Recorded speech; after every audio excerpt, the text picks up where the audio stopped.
ازيكم حبايبي عاملين ايه؟ طبعا انا شايفه كميه فيديوهات رهيبه لللانش بوكس بتاع الاطفال، واكل بيتحط حاجات غريبه كده للاطفال. الحقيقه حبيت اشارككم اللانش بوكس بتاع الاطفال بالذات الحضانه ممكن نحط فيها ايه. انا شخصيا او ابني يعني بيحب ان انا اشكله اهو قطع من التفاح والخيار اهو، نوع واحد بس من الفاكهة ونوع واحد من الخضار. ممكن تحطي جزر مكان الخيار،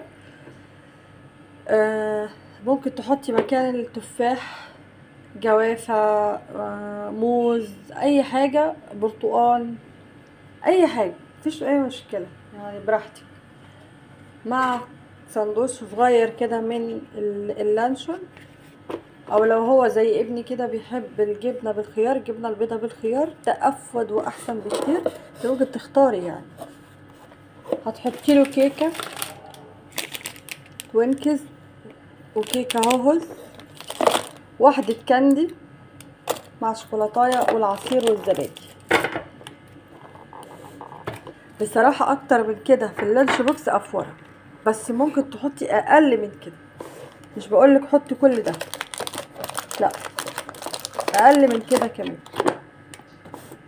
اولا كده الطفل مش هيتعب وهيشبع في الحضانة لحد ما يرجع. ممكن بقى هو لو بيحب شيبسي او حاجة تجيبي له برضو كيس صغير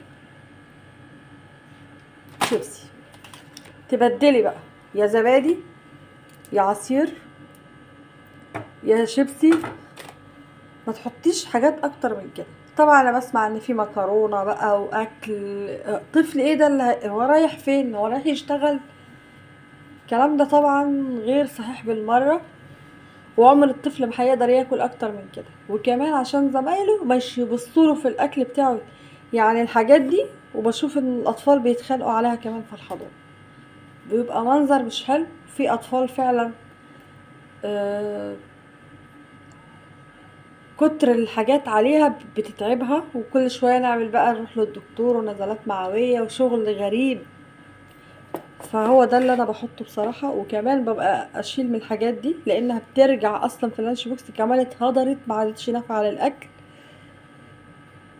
وساعات بيبقى الطفل بيطول وبيبقى جعان بياكل. يلا ربنا يبارك لكم في ولادكم يا رب، ويحسن ما بين ايديكم، وكل سنة وانتم طيبين. وهو ده اللانش بوكس والله اللي عملته النهارده اهو. وبالمناسبة انا بعمل ده كل يوم لان ابني ما بياكلش غير كده.